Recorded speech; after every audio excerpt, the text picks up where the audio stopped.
بسم اللہ الرحمن الرحیم۔ یہ بھائی ابھی آپ کے سامنے بخاری شریف کی آخری حدیث پڑھی گئی ہے۔ غالباً آپ حدیث سے واقف ایسے نہیں ہوں گے جیسا کہ اس سے واقفیت ضروری ہے، اس لیے میں تھوڑی بہت چیزیں قرآن مجید اور حدیث سے متعلق آپ کے سامنے پیش کرتا ہوں۔ ایک تو ہے نفس کا اور مکائد ہیں، مکاریاں ہیں وغیرہ وغیرہ، خوبیاں ہیں اور فضائل ہیں اور رذائل ہیں۔ نفس کے اوپر انسان کو خود اطلاع ہوتی ہے۔ قرآن مجید نے ایک موقع پر ارشاد فرمایا بل الانسان علی نفسہ بصیرہ ولو القی معاذیرہ، کہ ہر ایک کو اپنے متعلق، اپنے اخلاق، اپنے عادات اور کردار کے متعلق پوری اطلاع ہوتی ہے، مگر وہ اپنی غلط چیز کو صحیح دکھانے اور اپنے باطل کو حق کے سامنے طریقے پر پیش کرنے میں خواہ کتنے ہی عذر پیش کرے، کتنی ہی مجبوریاں، لیکن بات چھپتی نہیں ہے۔ غالب نے ایک موقع کے اوپر کہا ہے اپنے محبوب کو خطاب کر کے، تیری رنجش کھلی طرز بیاں سے، نہ تھی دل میں تو کیوں آئی زباں پہ۔ انسان کے اندر ایک تو ہے اس کا خبث کا متعلق مولانا قوم صاحب رحمۃ اللہ علیہ نے فرمایا کہ خبث نفس نہ گردد بصالحہ معلوم، عام لوگ تو درکنار، خود صاحب نفس بھی مطلع نہیں ہوتا کہ کیا کیا چیزیں ہیں۔ شیطان اس کے ذہن کے اندر تعویلات و توجیحات کا ایک دفتر کھول دیتا ہے، وہ اپنی برائی کے اندر بھی بھلائی پہ سمجھتا ہے اور لوگوں کو عام طور پر اپنے بدترین چیزوں کو نہایت حسین ترین انداز میں پیش کرتا ہے۔ تاہم علم النفس کے ماہرین نے بیان کیا کہ چند چیزیں ایسی ہیں جس سے انسان کے متعلق ہم کچھ فیصلہ کر سکتے ہیں۔ ایک اس کی چال ڈھال ہے، ایک اس کی گفتار ہے، ایک اس کی تحریر ہے، پھر اس کے متعلق انہوں نے فیصلے کیے ہیں۔ مثلا وہ لکھتے ہیں کہ اگر کوئی شخص نہایت چھوٹے چھوٹے حروف لکھتا ہے، علامت ہے تو اس کی طبیعت کے اندر بخل ہے، اور اگر بہت ہی کھینچ کر لکھتا ہے تو سمجھتے ہیں کہ وہ لا ابالی اور نتائج سے بے پرواہ گفتگو کرنے کا ماہر ہے، اور اگر کوئی اپنی تحریر کے اوپر پوری طریقے پر قادر ہے اور بڑے سجا کر لکھتا ہے تو علامت ہے کہ اس کی طبیعت کے اندر ٹھہراؤ ہے اور اعتدال ہے۔ چال بھی بتا دیتی ہے کہ یہ آدمی کس انداز کا ہے۔ ہمارے استاد حضرت مولانا اعجاز علی رحمۃ اللہ علیہ بیان فرماتے ہیں کہ لازم ہے آدمی کو ذرا گردن جھکا چلے، گردن کشی ملاتی ہے انسان کو خاک میں۔ ایک تو کشی ہے، وہ نہیں، وہ گاؤ کشی ہے، یہ گردن کشی کا لفظ ہے، کیا اٹھا کر سر چلنا، سینے کو باہر نکالنا، یہ انسان کو عاقی میں ذلیل کر کے رہتی ہے۔ لہذا شروع ہی سے تواضع کو اختیار کرے، الا یہ کہ کوئی مصلحت سامنے ہو، اور عظیم ترین مصلحت۔ حدیث میں رسول اکرم صلی اللہ علیہ وسلم کی چال کے متعلق دو روایتیں ملتی ہیں۔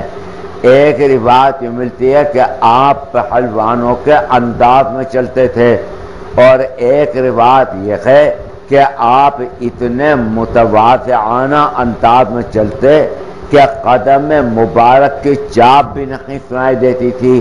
تو علماء کو بڑا زبردست اختلاف ہوا کہ دونوں رفتار ایک دوسرے کے مقابل میں ہیں، ایک کبر کا مظاہرہ کرتی ہے اور ایک تواضع کا مظاہرہ۔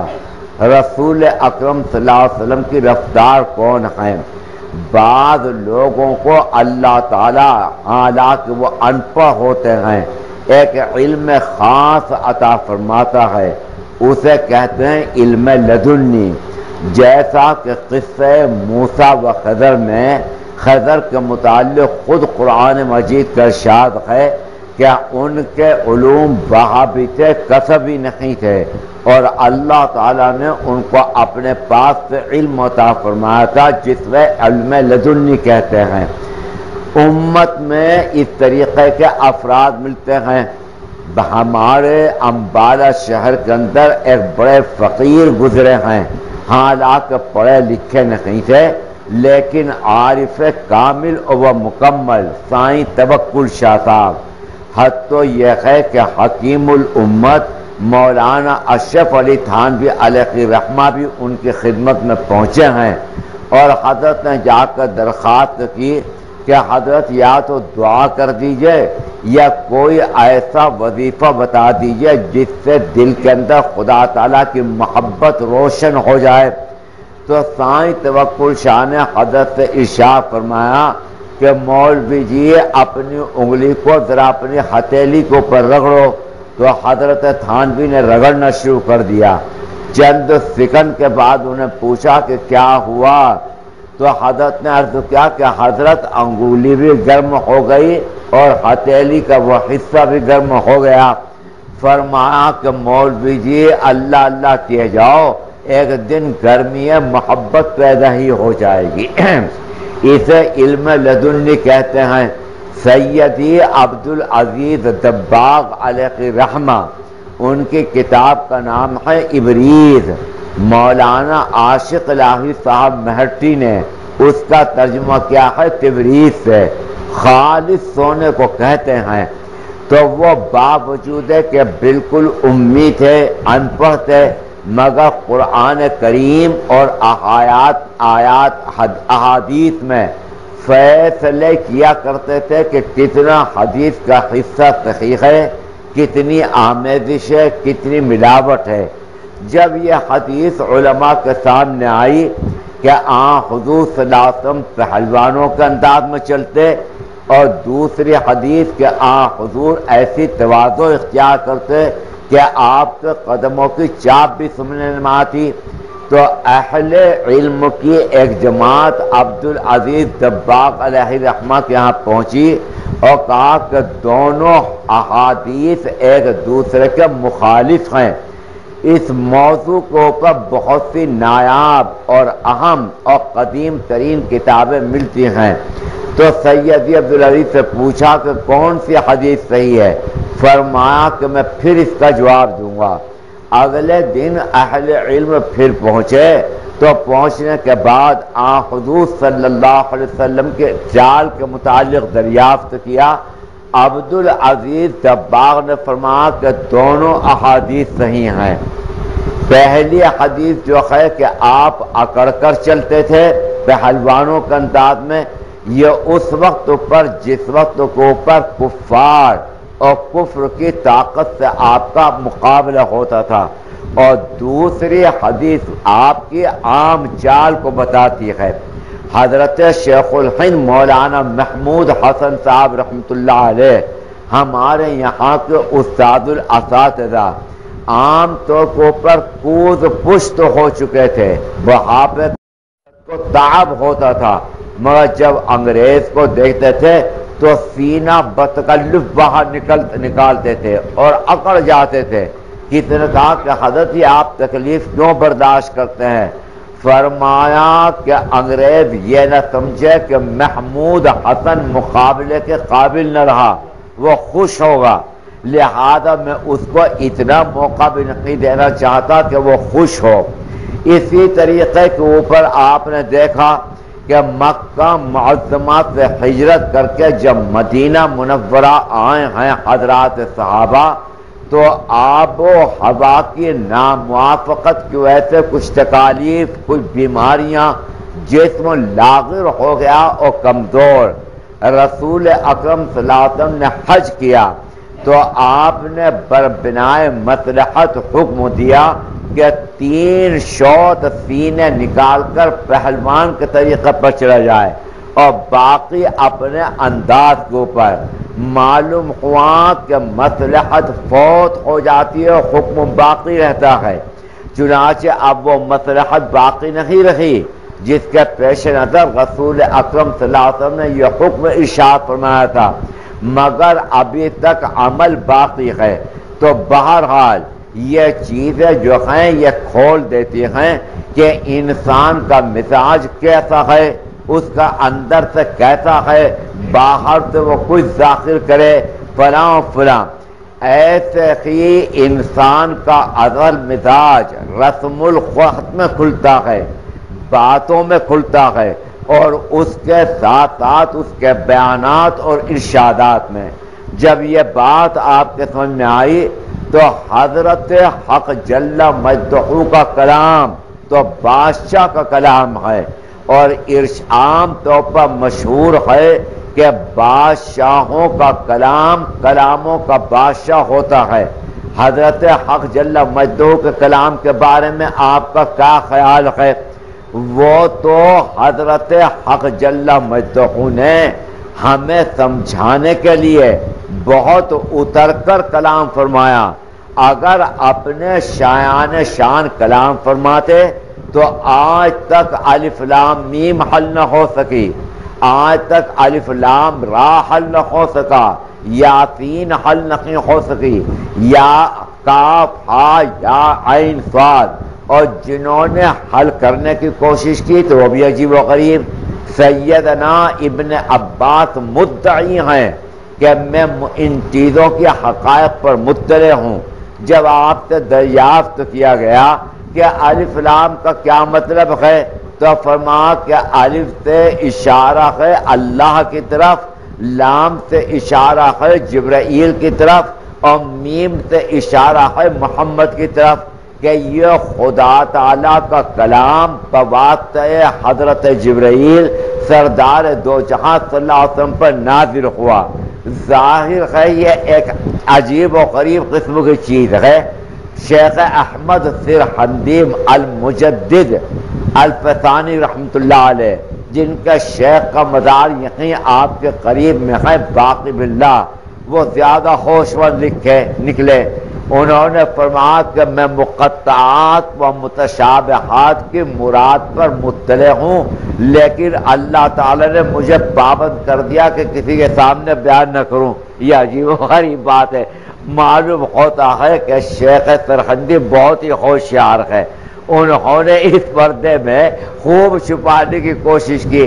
فرمایا کہ میں مطلع ہوں، لیکن حضرت حق جل مجدہ نے مجھے منع کر دیا ہے کہ میں ان کے حقائق نہ کھولوں، لیکن کچھ نہ کچھ چیزیں کھل جاتی ہیں۔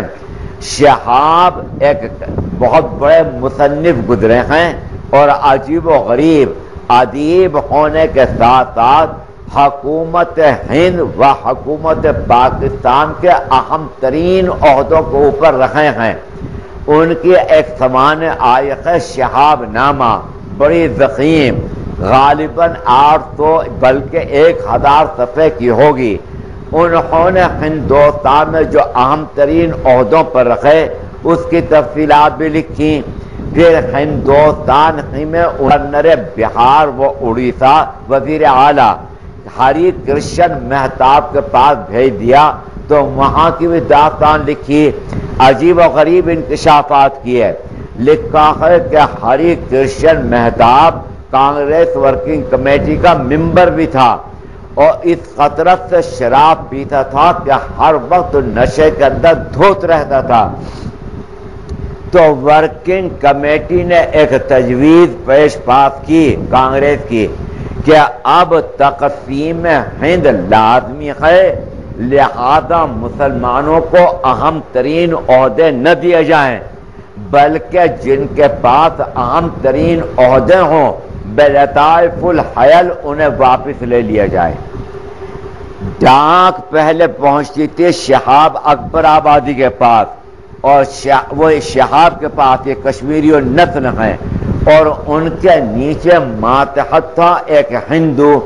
تو انہوں نے حسب عادت اس خط کو اور کانگریس ورکنگ کمیٹی کی ہدایت کو پڑھا، اور پڑھنے کے بعد وہ بالکل ہی حیران اور پریشان۔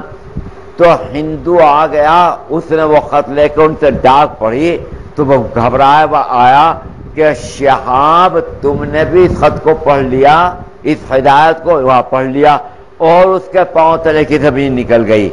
اب اس زمانے میں فوٹو کاپی نہیں چلی تھی، بڑی مشکل سے وہ اس کی ایک نقل لے کر یہاں دہلی پہنچے تو اورنگزیب روڈ کے اوپر قائد اعظم محمد علی جناح مقیم تھے۔ میں بھی پہنچا ہوں قائد اعظم کے یہاں، جس زمانے کے اندر ہم یہاں پڑھتے تھے 1944 اور 45 میں، اور 47 تک میں رہا ہوں یہاں پر۔ تو ایک دن ہم نے پروگرام بنایا کہ اہم ترین لیڈروں سے ملاقات کی جائے، تو سب سے پہلے مولانا ابوالکلام آزاد کے یہاں پہنچے۔ وہ جو غبار خاطی میں انہوں نے لکھا ہے کہ 4 بجے صبح کو میں اٹھ جاتا ہوں، وہ واقعتاً وہ اٹھ چکے تھے، جاگ چکے تھے۔ ان کے ذوق کے مطابق ہم ایک عطر کی شیشی لے گئے، اور کیونکہ مولانا سگریٹ بہت پیتے تھے تو چاندی کا ایک کیس بھی لے گئے۔ تو مولانا غسل کر کے باہر آئے تھے، 2-4 منٹ صرف ہمارے ساتھ کھڑے ہوئے وہ، اور بچوں کے ساتھ کیا بات چیت کرتے، ہم بھی فقط ان کے دیکھنے میں، بلکہ حماقت یہ کی کہ جب ہم گفتگو کر کے بات چیت کر کے دیکھ کے گفتگو بات چیت تو درکنار، باہر آ کر ان کے دروازے کے آئینے میں تو انہیں جھانکنے لگے، یہ حماقت۔ اسی وقت پر مولانا حبیب الرحمان لدھیانوی پہنچ گئے مرحوم۔ وہ مجھ پر بہت بگڑے کہ تمہیں اگر مولانا آزاد سے ملنا تھا تو مجھے تم بتاتے، میں تمہیں لے کے چلتا، پھر مجھے تم لڑکوں سے جدا کیا۔ اس وقت پر ہمارے ساتھ قاضی ارشاد حسین ارشد بھی تھے، طالب علم، جو حضرت مولانا سجاد صاحب مرحوم کے چھوٹے بھائی ہیں، اور ہمدرد دواخانے میں ان کے ایک اور رشتہ دار تھے ادریس صاحب، اور بہت سے طالب علم۔ تو پھر مجھے لے گئے مولانا حبیب الرحمان، اور جا کر مولانا ابوالکلام آزاد سے پوچھا کہ انہیں پہچانتے ہو؟ تو مولانا نے کہا کہ نہیں میں نہیں پہچانتا۔ تو مولانا حبیب الرحمان کی عجیب عادت تھی، میں نے انہیں دیکھا کہ اپنے ٹیلی فون پر بیٹھے ہوئے ہیں، اگر ٹیلی فون کوئی آ رہا ہے تو یوں کہتے تھے کہ میں بول رہا ہوں مولانا حبیب الرحمان۔ مولانا کے لفظ سے اترتے ہی نہیں تھے۔ صبح کو ان کے یہاں پر ایک مجلس ہوتی تھی قرآن مجید کی، اس میں ان کے صاحبزادے ہوتے تھے، مولوی عزیز الرحمان صاحب مرحوم، جنہوں نے جامعہ ملیہ کی ایک شاخ کھولی تھی، اور اس کے ساتھ ساتھ ان کے بڑے لڑکے مولانا خلیل الرحمان اور بھی۔ تو مولانا حبیب الرحمان کا درس قرآن ہوتا تھا، اور دسو تو مولانا خلیل ہن تیری کی رائے ہے؟ اپنے بیٹوں کہتے تھے کہ او مولانا خلیل تو اب اپنی رائے بیان کری ساتھ کے متعلق کہ تیری کیا رائے ہے؟ پھر اس کے بعد کہتے تھے او مولانا عزیز الرحمان تو دس ہن کی گل کہتا تو تھی۔ تو اپنے بیٹوں کو بھی مولانا کہا کرتے تھے۔ تو مجھے لے گئے، ان کی عادت تھی، اور مولانا ابوالکلام آزاد سے جا کر بولے کہ انہیں پہچانتے ہو؟ اپنے خاص انداز میں لب و لہجہ بہت ان کا عجیب و غریب تھا۔ تو مولانا ابوالکلام آزاد نے کہا کہ میں نہیں جانتا بھائی، پہچانتا نہیں۔ فرمایا کہ یہ امیر المومنین فی الہند، امیر المومنین حدیث کے صاحبزادے مولانا انور شاہ کے، ان کے سر پہ ہاتھ رکھو، فوری طور پر ہاتھ رکھو۔ تو مولانا ابوالکلام آزاد نے میرے سر کے اوپر ہاتھ رکھا۔ وہاں سے ہم نکل کر گاندھی جی کے یہاں پہنچے، تو گاندھی جی نے ہمارے سامنے ایک سلیٹ پیش کر دی اور کہا کہ میرا آج مون برت ہے، اگر تمہیں کچھ لکھنا ہے تو اس کے اوپر لکھ دو۔ ظاہر ہے کیا لکھتے۔ وہاں سے نکل کر ہم جواہر لال کے یہاں پہنچے، وہ اپنی ایک رشتہ دار بہن کے یہاں ٹھہرے ہوئے تھے۔ تو جواہر لال کو ہم نے اس حال میں دیکھا کہ انہوں نے جاگیا پہن رکھا تھا اور ایک بنیان پہن رکھا تھا کھدر کا، اور اپنے چپل کے اوپر اپنے ہاتھ سے پالش کر رکھے تھے۔ ہمیں کرسیوں کے اوپر بٹھا دیا، خود نیچے پالش کرتے رکھے، اور ہم سے بات چیت کرتے رہے ہماری ہی سطح کے مطابق۔ یہ بات ہے، مسئلہ یہی کہ پڑھا کرو پڑھنے میں بڑا فائدہ ہے، اس سے مستقبل چمکتا ہے، تابناک ہوتا ہے، فلاں فلاں۔ وہاں سے نکل کر ہم پٹیل کے یہاں پہنچے تو پٹیل اندر سے باہر آ رکھے تھے، وہ واحد شخص جس نے ہمارے ساتھ مسافہ بھی گوارا نہیں کیا، سردار پٹیل نے، ولبھ بھائی پٹیل۔ ہم پھر قائد اعظم کے رہائش پر پہنچ گئے تو قائد اعظم کا ہلکی ہلکی سردی تھی، ان کا سیکریٹری باہر بیٹھا ہوا کچھ لکھ رہا تھا، تو ہم نے کہا کہ ہمیں قائد اعظم کو سے ملنا ہے۔ اس نے کہا کہ ایسا نہیں، قائد اعظم کے تو اوقات بہت مصروف ہیں، 15-20 دن پہلے یہاں پر آپ درخواست دیتے تو قائد اعظم سے ملاقات کا کوئی امکان تھا، اب آپ آ کے یہاں دھمک گئے، بن بلائے احمق لے دوڑے سہنت، بات نہیں بلا یہاں پر کوئی امکان ہے اس کا۔ ہم ابھی باتیں کر رہے تھے، قائد اعظم اندر سے نکل آئے، انہیں کوئی ضروری ٹیلی گرام دلوانا تھا، تو قائد اعظم کے گلے میں آتشی گلاس پڑا رہتا تھا، عینک نہیں لگاتے تھے، اس آتشی گلاس کو اٹھا کر وہ تحریر کو پڑھا کرتے تھے۔ اب ہم تو سب کے سب کانگریسی تھے، ٹوپی اوڑھ رکھی تھی، تمام کے تو وہاں سے ہم نکلے، عجیب و غریب انداز کے اندر نکلے، یہ پہلا تاثر تھا۔ تو شہاب وہ تحریر لے کر بہار سے یہاں آیا اور بڑی زبردست کوشش کی کہ یہ تحریر اور ورکنگ کمیٹی کی یہ تجویز کہ اب مسلمانوں کو اہم ترین عہدے نہ دیے جائیں اور جن کے پاس عہدے اور منصب بڑے اونچے ہیں ان سے لے لیے جائے، آئے، مگر سیکریٹری الجھ رہا ہے اور شہاب کو قائد اعظم کے پاس نہیں جان دیتا، بڑی مشکل سے وہ پہنچے ہیں۔ تو قائد اعظم کرسی پر بیٹھے ہوئے تھے، شہاب نے وہ جا کے تحریر پیش کی تو وہی انہوں نے اپنا آتشی گلاس اٹھایا، اسے پڑھا اور پڑھ کر کہنے لگے ہاں بڑی کارآمد تحریر لائے ہو، ہم اس سے بہت کام لیں گے، یہاں کے بڑی کارآمد تحریر لائے ہو، ہم اس سے بہت کام لیں گے، جاؤ چلے جاؤ۔ جب شہاب لکھتا ہے کہ جب میں جانے لگا باہر تو آگے یہاں کہ میں پھر واپس ہوا، یہاں کہ کون ہو تم؟ تو یہاں میں نے کہا کہ حضور میں شہاب ہوں اور فلاں عہدے پر سیکریٹری کا مجھے فائز ہوں اور اس وقت پر ہری کرشن مہتاب کے یہاں پر ہوں بہار میں۔ تو کہنے لگا کہ اچھا تم اگرچہ ہمارے چیز بڑی لیے کارآمد لائے ہو، ہم اس سے بہت کام نکالیں گے پاکستان کو وجود میں لانے کے لیے، مگر تمہیں ہم تنبیہ کرتے ہیں کہ جہاں پر رہو وفادار ہو کر رہو۔ یہ قائد اعظم نے کہا کہ جہاں رہو وہاں پر وفادار ہو کر رہو، امانت کے ساتھ رہو، خیانت کوئی نہ کرنا۔ بہرحال شہاب نے لکھا ہے گا کہ مجھے کوئی ابھی رہائش نہیں ملی تھی تو میں گورنر ہاؤس میں پڑا ہوا تھا، ایک دن ہری کرشن مہتاب کے سامنے کاغذات پیش کر رہا تھا، اس نے اچانک منہ اٹھا کر کہا کہ شہاب تمہیں ابھی تک کوئی رہائش نہیں ملی؟ میں نے کہا کہ نہیں حضور نہیں ملی۔ تو یہاں پر ایک سرکاری کوٹھی ہے، اس کے متعلق مشہور ہیں کہ اس میں جنات ہیں اور بھوت ہیں، ہے وہ سرکاری کوٹھی، اگر تم کہو تو تمہیں الاٹ کر دوں۔ یہاں کے ظالم نے شروع میں کہہ دیا کہ تم مسلمان ہو اور مسلمانوں کو ایسی چیزوں کا کوئی یقین تو ہوتا نہیں، مجھے ایمان کی لاج رکھنا پڑی۔ تو میں نے کہا کہ نہیں حضور آپ کر دیجئے الاٹ، میں نمٹ لوں گا جن سے، ڈاکٹر ندیم صاحب سے نمٹ لوں گا میں۔ یہاں کہ اب میں پہنچا تو تمام کوٹھی میں جھاڑ جھنکار اور ایک تمام کی تمام چیزیں، ایک ہفتہ اسے صاف کرنے میں لگ گیا۔ لگنے کے بعد جو آ کے ایک کمرے میں میں سو رہا ہوں تو آ کے رات کو نصف شب کے بعد معلوم ہوا کہ کچن میں کوئی تمام کے تمام چینی کے برتن پھوڑ رہا ہے۔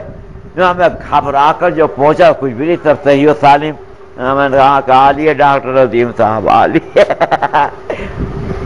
یہاں کے وہاں سے جو آیا تو اپنی چپل ڈھونڈنا شروع کی، یہاں کے خطان نہ مل کر دے، یہاں اس کمرے میں اس کمرے میں ادھر ادھر، یہاں کے تکیے پہ جو سر رکھا تو وہ تکیے کے نیچے رکھی ہوئی دونوں چپلیں، یہاں کہ اب تو مجھے اور یقین کہ آ گیا بھائی، جو سنا تھا وہ کام شروع ہو گیا ہے۔ یہاں کہ میری چارپائی بالکل کھڑکی سے قریب تھی، یہاں کہ ایک دن نصف شب کے بعد زور سے دستک دی تو میں نے گھبرا کر کھڑکی کھولی تو پوسٹ مین یہاں تک کہ سائیکل بھی سرخ رنگ کی، وردی بھی سرخ رنگ کی، اور کہنا کہ سر آپ کو بڑی تکلیف دی، ایک ضروری ٹیلی گرام ہے آپ کا نام، اس وجہ سے آپ کو جگایا۔ میں نے کہا کہ لاؤ بھائی دستخط کروں، کوئی بھی نہیں، قطعی طور پر یہاں کا اب تو مجھے یقین ہو گیا کہ بھائی یہ بھوتوں ہی کی باقی طور کے اوپر کوٹھی ہے۔ یہاں کے ایک دن عجیب و غریب، نہ میرے ساتھ بیوی نہ بچے، میں نے اپنا دل بہلانے کے لیے ریڈیو لے لیا، اس ریڈیو کو جو بجایا تو یہاں کے گانا لگاؤں اور آواز خوفناک بڑی خطرناک، تو یہاں کے میں سمجھ گیا کہ بھئی اندر بھی گھس گئے، اندر گھس کے بھی کام کر رکھے ہیں یہ۔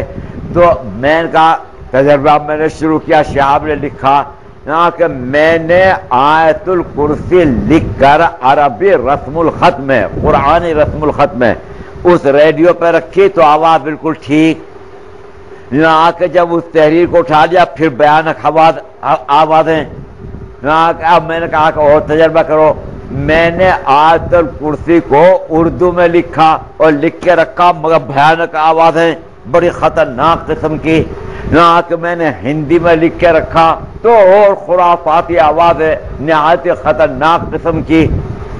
معلوم ہوا کہ قرآن کے رسم الخط میں بھی اثر ہے، قرآن کریم کے رسم الخط میں بھی اثر ہے۔ حضور صلی اللہ علیہ وسلم کے خدمت میں بہت بڑا انبار آیا غلے کا، آپ نے فرمایا کہ کوئی اس کی حفاظت کرے گا؟ ابو ہریرہ نے کہا کہ میں کروں گا ضرور یا رسول اللہ۔ فرمایا کہ کرنا، مگر یاد رکھنا کہ رات کو ایک فقیر آئے گا، لنگڑا لنجا ہر طریقے معذور، وہ تم سے سوال کرے گا، اسے مت دینا۔ وہ آیا رات کو آدھی رات کے بعد اور اس نے ایسا انداز اختیار کیا کہ میں تڑپ رہا ہوں، بچے بھوک سے بلک رکھنے ہیں، بیوی جان بلب ہو رکھی ہے، میں نے کوئی دے دیا، اور یہ ارادہ کہ رسول اکرم صلی اللہ علیہ وسلم سے عرض نہیں کروں گا۔ یہاں کہ صبح کو فجر کی نماز پڑھتے ہی حضور نے فرمایا کہ ابو ہریرہ اس فقیر کا واقعہ کیا ہے؟ میں گھبرا گیا، میں نے پھر بتایا آپ کو یہاں کہ شیطان ہے آج رات کو پھر آئے گا۔ یہاں میں نے سوچا کہ اگر آج آ گیا تو 3 ٹکڑے کروں گا۔ یہاں کہ وہ پہلے دن سے نہایت شکستہ حالت میں آیا، نہایت ٹوٹے پھوٹے آواز میں، اور بڑا تڑپا، بڑا بے قرار بے چین، یہاں کہ میرا دل پھر پسیج گیا، میں نے کچھ دے دیا اسے۔ تو یہاں کہ صبح کو حضور نے بعد نماز فجر دریافت فرمایا کہ ابو ہریرہ اس فقیر کا کیا حال ہے؟ جو میں نے سب سنایا، فرمایا کہ جھوٹا ہے، شیطان آج پھر آئے گا۔ تو یہاں کہ میں نے سوچا کہ آج تو اس کا خون پینا ہے، ہڈیاں چبانا ہے اور خون پینا ہے۔ یہاں کہ وہ رات کو آ لیا، آنے کے بعد بے حد اس نے گریو بکا آہوزاری، مگر میں بھی تہیہ کر چکا تھا۔ یہاں جب مایوس ہو گیا تو کہنے لگا کہ ابو ہریرہ تمہارے قرآن میں چند آیتیں ہیں، اگر تم مجھ سے کسی چیز کو محفوظ کرنا چاہتے ہو اس کو پڑھ لیا کرو، تو وہاں پر پھر مجھے پر مارنے کی جرت نہیں۔ میں کیا؟ یہاں کہ وہ چند آیتیں جس کے مجموعے کو آیت الکرسی کہتے ہیں۔ یہاں کہ صبح کو حضور نے پھر سوال، میں نے جواب اور اس کی ایک چیز بتائی۔ تو فرمایا کذوب قد یصدق لپاٹیا ہے مگر بات سچی کہہ گیا. یہ فرمایا کہ کذوب قد یصدق کہ ہے تو بڑا جھوٹا، بڑا مکار، بڑا لپاٹیا مگر بات صحیح کہہ گیا. تو قرآن مجید کا اثر، اس کی تاثیر اہل علم کو اپنے انداز پر متاثر کرتی ہے. عاملین کرشمے دیکھتے ہیں تو خود متاثر ہوتے ہیں. خواص جو ہیں ان کا تاثر قرآن مجید کے متعلق کچھ اور. ہر شخص کو قرآن مجید سے فائدہ پہنچے گا بشرطے کہ ایمان و یقین ہو. قرآن کریم کے ایسے اثرات ہیں الامافی، اس لیے کہ بادشاہ علی الاطلاق کا کلام ہے اور اس کی شان اس کے کلام میں نمایاں ہے. کل یوم ہوا فی شأن. ابو حنیفہ کو بلا کر ایک مرتبہ امیر المومنین نے کہا کہ اس وقت خدا کیا کر رہا ہے، ہمیں جواب دو. خدا کہ حضور جواب تو ضرور دے دوں گا لیکن ایک کام آپ کو بھی کرنا پڑے گا. جو آ کے ہم کریں گے، جو وعدہ ہے، جو آ کے جی ہاں، جو آ کے وہاں تو اتریے اور مجھے وہاں بٹھائیے کرسی پر. اب وہ وعدہ کر چکا تھا، اب وہ حلیفہ کی جگہ آ گیا. اب وہ حلیفہ کرسی پہ جا کے بیٹھ گئے کیونکہ یہ کر رہا ہے.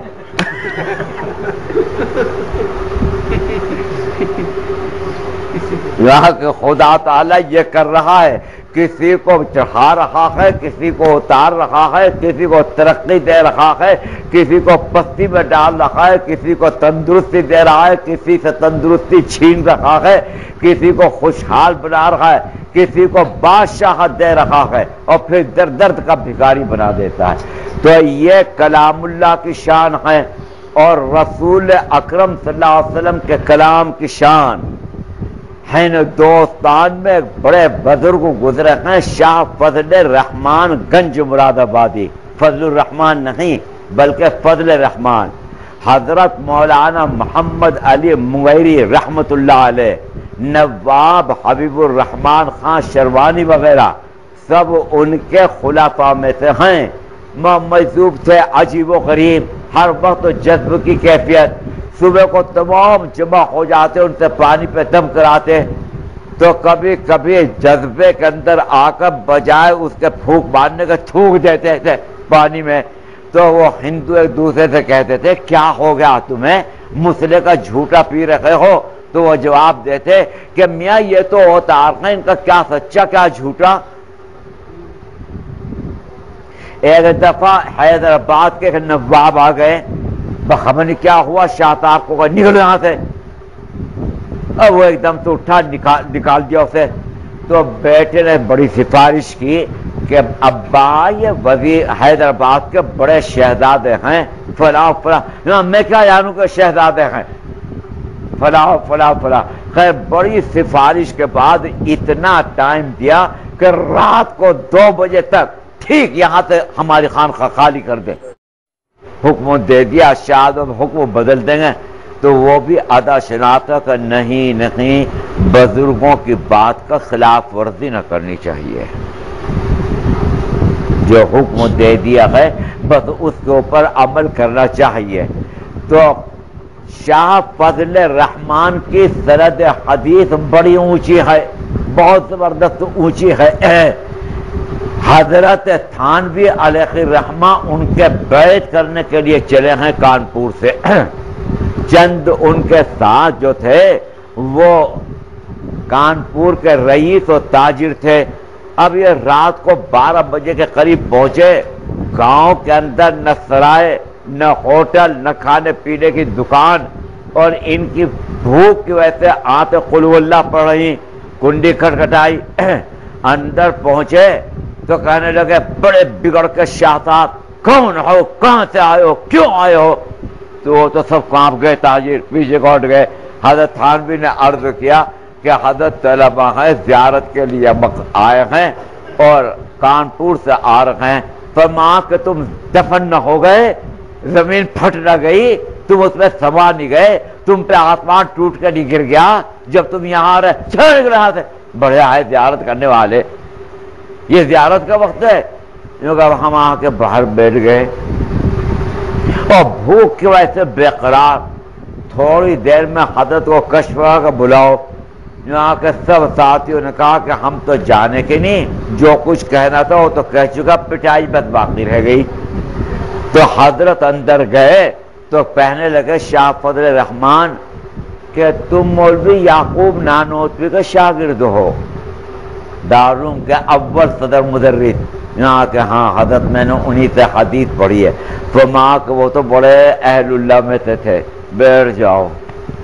یہاں کہ مجھے بٹھا لیا، اس کے بعد خادم سے کہا کہ ہماری بیٹی کے ہاتھ کھانا لاؤ، تو وہ چنگیر کے اندر جو کی روٹیاں اور ارہر کی دال، اپنے ساتھی کو بلا لو۔ تو ہم شدت بھوک میں کھا رہے، اور معلوم خوراک دلی کی بریانی ہے، دلی کا قورمہ ہے، دلی کی مچھلی ہے، بھوک میں کھا رہے دبا کے۔ تو وہ درمیان میں ہم سے پوچھا کہ کیا کھا رہے ہو؟ یہاں کہ حضرت ہم تو اس وقت اوپر روٹی کھا رہے ہیں، جوکی اور دال۔ میں زور سے نعرہ لگایا کہ یہ تو صحابہ کا کھانا ہے، یہ تو صحابہ کا کھانا ہے۔ پھر حضرت تھانوی سے ایک دن فرمانے لگے کہ میاں مولوی اشرف علی ایک بات کہوں؟ ہاں حضرت ضرور کہیے۔ یہاں کہ جب میں جاتا ہوں سجدے میں تو اللہ تعالیٰ میرا پیار لے لیتے ہیں۔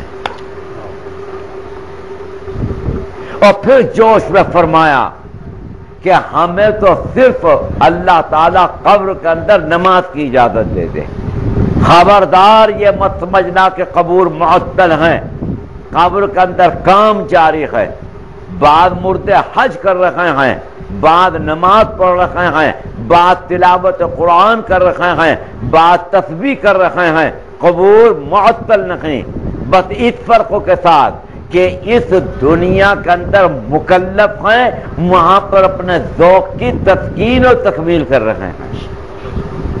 ارے یاد نہیں رہا حدیث معراج ثابت کی روایت سب سے زیادہ صحیح ہے انس بن مالک سے، اس میں حضور فرماتے ہیں کہ رأیت موسیٰ فی قبرہ یصلی، میں نے موسیٰ کو دیکھا کہ وہ اپنی قبر میں نماز پڑھ رہے ہیں۔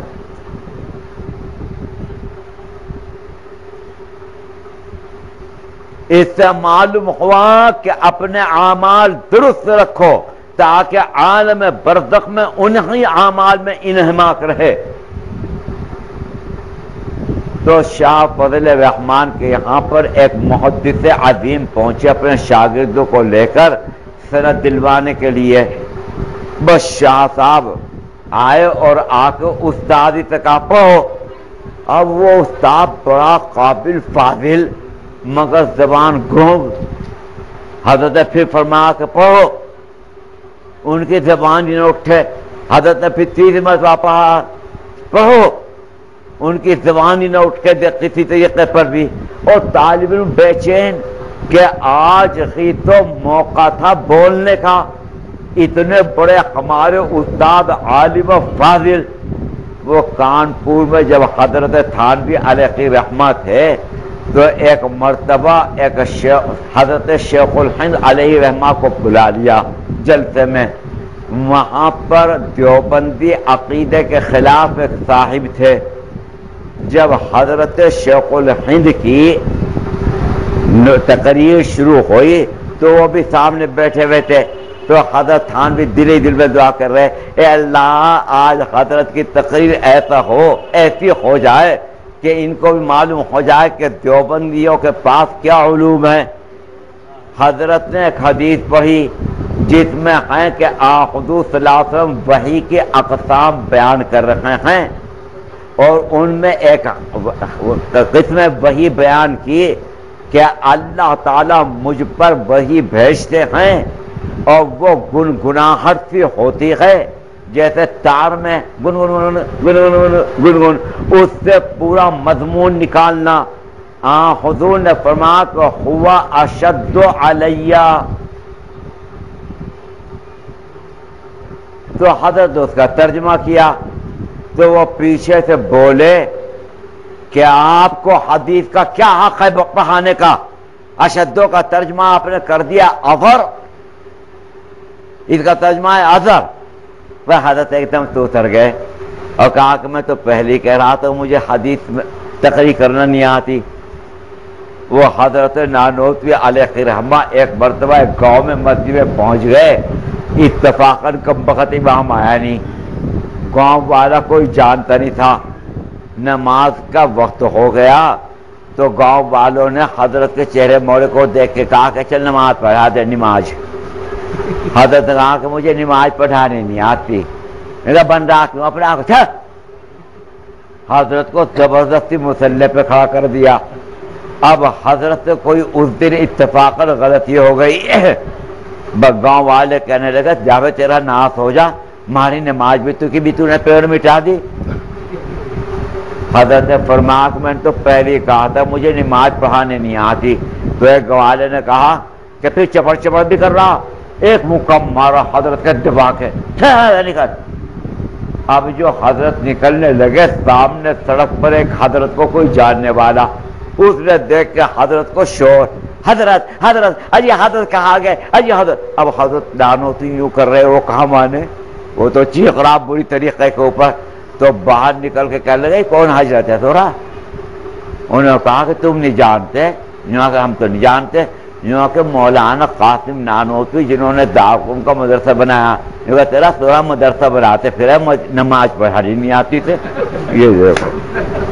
یہ دیکھو کہ مدرسے بناتا پھرے اور نماز اس سے پڑھانا نہیں آتی۔ تو حضرت تھانوی نے لکھا ہے کہ میری طبیعت بیتاب و بے چین، آج تو علوم دیوبند کے انکشاف کا وقت تھا اور حضرت شیخ ہٹ گئے۔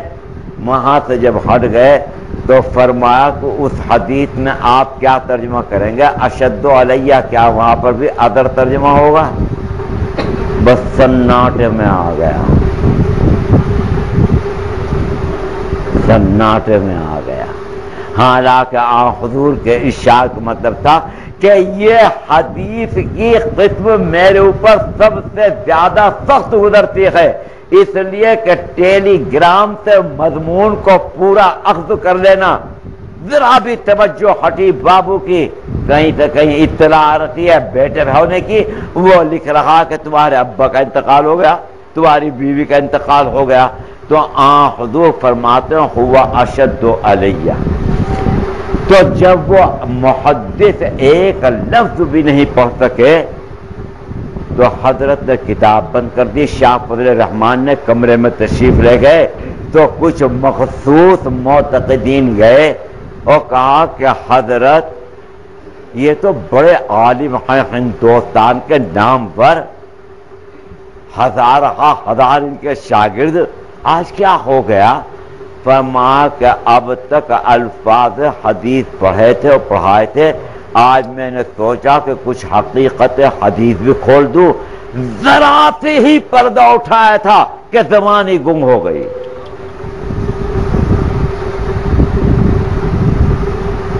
وہ تو قرآن مجید کا اثر تھا اور یہ حدیث رسول اکرم صلی اللہ علیہ وسلم کا اثر تھا۔ تو ادھر حضرت حق جل مجدہ، ملکہ، بادشاہ، احکم الحاکمین، ارحم الراحمین، اکرم الاکرمین، سب کچھ از اول تاخر، پورا کلام ان کی تمام صفات کا مظہر۔ ادھر سردار دو جہاں صلی اللہ علیہ وسلم بقول شاعر بعد ادب خدا بزرگ تو یہ قصہ مختصر، رسول اکرم صلی اللہ علیہ وسلم کے کلام کی شان۔ تو بھائی وقت بہت ہو گیا، اب کیا اس سے زیادہ مزید تقریر کروں؟ بس تمہیں صرف قرآن اور حدیث سے متعلق دو چار واقعات سنا دیے۔ اس وقت ہندوستان پورے دنیا اسلام میں علم دین کی حیثیت جس طریقے پر مشتبہ کی جا رہی ہے وہ آپ کو معلوم ہے۔ حیثیت و اہمیت گھٹتی رہتی ہے، بڑھتی رہتی ہے۔ اگر علم کے چرچے ہر جگہ ہوں تو کوئی اور کام کرنا چاہیے. اور جب علم دین کے اوپر نشانہ لگا دیا گیا اور اسے زد میں لے لیا گیا، ہدف بنا لیا گیا، اور دین ہی ہمارا تعارف ہے، علم دین ہی ہمارا تعارف ہے، اس وقت پر علم دین کی قیمت کہیں سے کہیں پہنچ گئی، ضرورت اور اہمیت کہیں سے کہیں پہنچ گئی. معاونین کیا بھی چاہیے غور کرنا، اور جو پڑھنے پڑھانے والے ہیں انہیں بھی، اور جو پڑھنے والے ہیں ان بھی. پہلے تو دشمن کے حملے ادھر ادھر ہوئے، اب خاص شہر کے اوپر حملہ کر دیا. جو کچھ اسلام باقی ہے، جو ایمان باقی ہے ہندوستان وغیرہ وغیرہ میں، وہ ان مدارس کی برکت ہے. اگر یہ مدارس نہ ہو تو لٹ جائے گا دین قطعی طور کے اوپر. اس وقت پر علم دین پر بے پناہ توجہ کی ضرورت ہے، بے پناہ. اب تک تو حملے ایسے ہی تھے کہ درخت کی شاخیں کاٹی جا رہی تھی، پتے کاٹے جا رہے تھے. اب پورے درخت کی جڑ پر حملہ ہو گیا کہ اسے درخت ہی کو کاٹ دو، گرا دو. یہ وقت بڑا سخت آیا. اس وقت مدارس کی اہمیت کو سمجھو، مدارس کے قیام اور ان کے بقا اور ان کے استحکام کو. ایک زمانہ تھا کہ بادشاہان اسلام علم دین کی خدمت کس طریقے پر کرتے تھے. بعض امراء صبح کو صرف غریب و نادار طلبہ کو قلم تقسیم کرتے تھے، بعضوں کے یہاں سے روشنائی تقسیم ہوتی تھی، بعضوں کے یہاں سے کتابیں نقل ہو کر ان کی تقسیم ہوتی تھی. نظام الدین، نظام الملک توسی نے جو مدرسہ قائم کیا تھا، طلبہ کمرے میں جا کر لیٹتے تھے. انگور کی شاخیں اتنی قریب تکیے سے کر دی گئی تھیں کہ پڑے پڑے اپنے منہ سے، اپنے ہونٹوں سے انگور توڑ توڑ کر کھاتے تھے. وہ دور لد چکا ہے. شاہان اسلام نے بڑی خدمت کی، امرائے اسلام نے بڑی خدمت کی. اب اس سے زیادہ مدارس کی خدمت و مستحکم کرنے کی ضرورت پیش آ گئی. ورنہ یاد رکھو کہ اگر مدارس لٹ گئے اور دشمن اپنی سازش میں کامیاب ہو گیا، حضور جب علم دین دنیا سے جائے گا، دین سے واقفیت کا دروازہ سب سے بڑا جو ہے بند ہو جائے گا.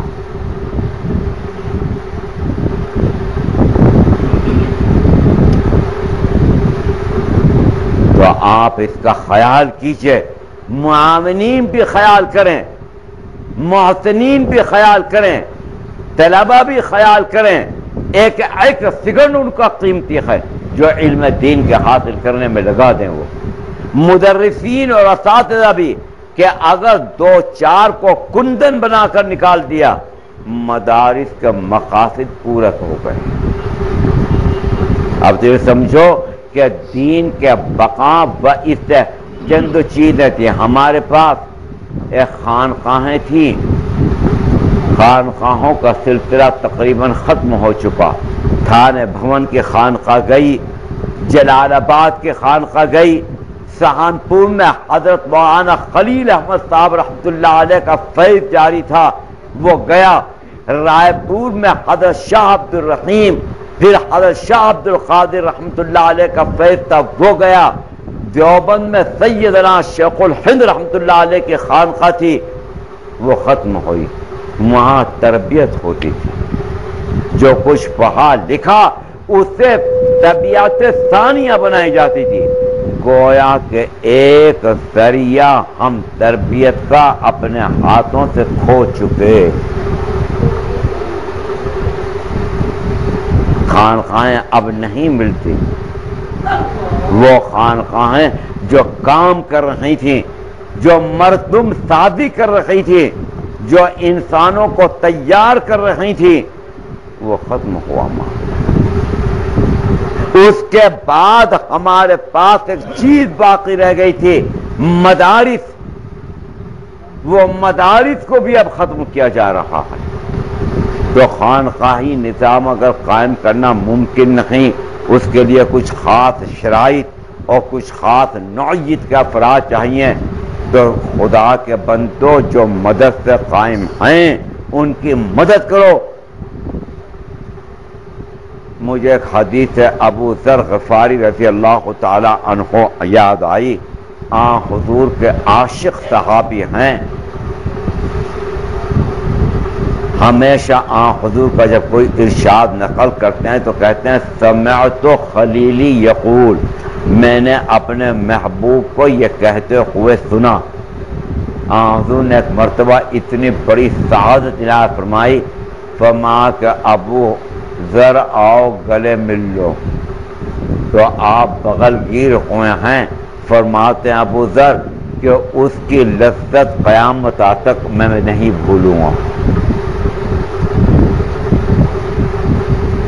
حضرت تھانوی نے لکھا کہ امت کے سب سے پہلے مجذوب حضور نے پیشن گوئی فرمائی تھی کہ اکیلا دنیا میں آیا، اکیلا چلتا پھرتا ہے، اکیلا ہی دنیا سے جائے گا.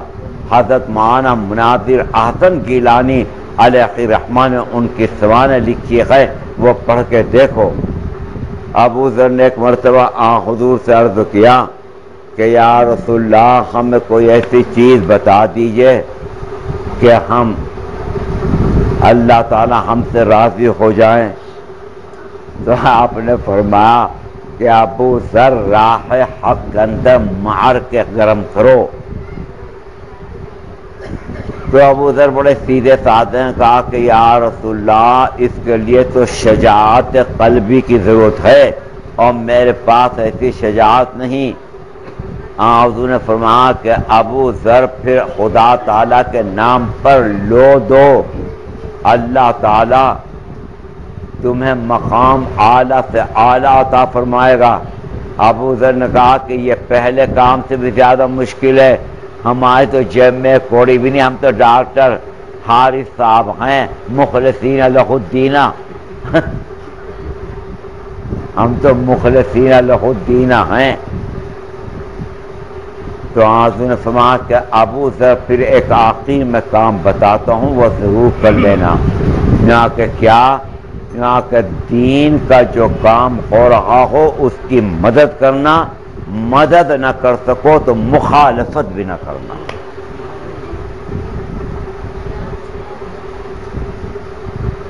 بڑی گہری بات ہے. بہت سے ادارے بیٹھ گئے ان اختلافات کے نتیجے میں، بہت سے مدارس بیٹھ گئے ان اختلافات کے نتیجے میں کہ میں صدر بنوں گا، میں چودھری بنوں گا، میں مدرسے کو چلاؤں گا. نمٹ گئے. بڑی بڑی درسگاہیں نمٹ گئی.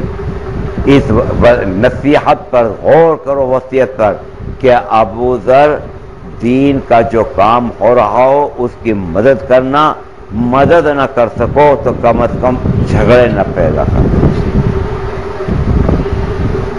تو بھائی اس مختصر وقت میں زیادہ سے زیادہ آپ سے یہی کہا جا سکتا ہے کہ اللہ کے واسطے اب کیسے حملہ اس ذریعے کے اوپر ہے جس ذریعے نے 1500 سال ہمیں مسلمان رکھا، یعنی علم دین. کیسے کیسے اوقات گزرے مسلمانوں پر، ہلاکو اور چنگیز خان کے حملے یاد کیجئے، مگر ایک چیز ہمیں ہمیشہ بچاتی رہی، علم دین.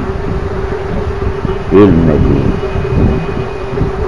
ہر ایک اپنی جگہ پر. وہ عجیب و غریب امیر تیمور لنگ جو تھا، سیر المتاخرین میں طباطبائی نے لکھا ہے کہ بچپن میں جب بھیڑے آتا تھا چرانے کے لیے تو آتے ظالم ایک کھیل کھیلا کرتا تھا، 2 حصوں میں تقسیم کر دیا کرتا تھا اپنے ساتھیوں کو کہ یہ فوج اس فوج سے لڑے گی، اور خود کمانڈر بن جاتا تھا.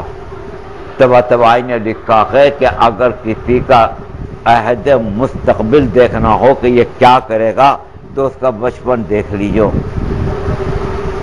ایک دفعہ لیا اس کے یہاں پر ایک گویا آیا اندھا، اس نے جو گا کر دکھایا بڑے زور شور کے ساتھ، تو محمود امیر تیمور مزے میں آ گیا، بس چٹکی لیتے ہوئے پوچھا کہ تمہارا نام کیا ہے؟